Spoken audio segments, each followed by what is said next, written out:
T'as la pression là? De ouf. Si les mythiques pontons des Sables d'Olonne pouvaient parler, ils évoqueraient sans aucun doute certains des plus beaux départs de course au large de l'histoire. Celui de la Boulangère Mini Transat 2025 rentre dans ces grandes légendes où des êtres humains s'élancent vers un horizon d'aventure et de découverte de soi, quelles que soient les ambitions sportives. Notamment sur la Mini Transat, je recherche de l'émotion et de l'aventure. D'un point de vue sportif, je vais chercher à aller chercher ma limite. Évidemment, aller chercher ses limites sans aller au-delà des limites du bateau. Je vais essayer de donner mon meilleur et si c'est assez, tant que mieux. Sur la continuité des courses que j'ai fait, des 2 saisons, je pense que c'est un top 15. Top 15, c'est l'objectif sportif. Je recherche la liberté en fait. Je recherche de me détacher de la terre, de rester seul sur mon bateau, très simplement. Je pense qu'on a peu l'occasion d'être tout seul comme ça, de pouvoir réfléchir et de pouvoir se retrouver avec soi-même si longtemps. Cette solitude amène énormément de réflexions que j'aurais pas forcément à terre. Looking forward to drop the phone just to be myself and enjoy the days on the water. Cette course est unique au monde car elle est marquée par un moment tant attendu ou redouté, laisser son téléphone.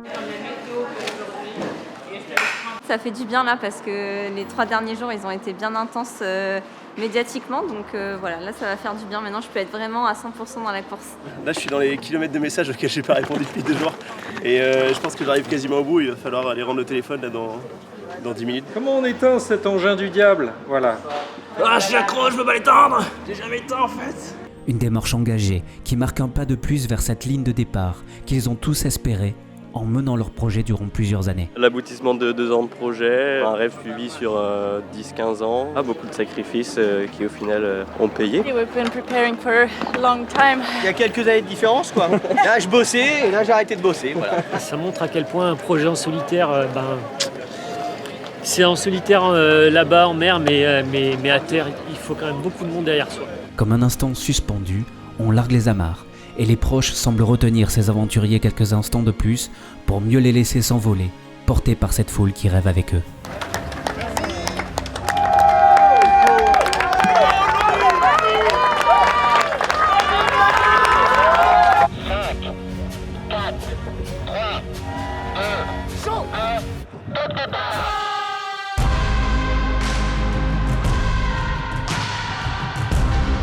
C'est au large des côtes vendéennes, à 15h30 heure locale, que les 90 solitaires se sont élancés ensemble pour une première étape qui les mènera jusqu'à l'île de La Palma, aux Canaries. Un parcours de 1450 milles nautiques à travers un golfe de Gascogne capricieux à cette période de l'année.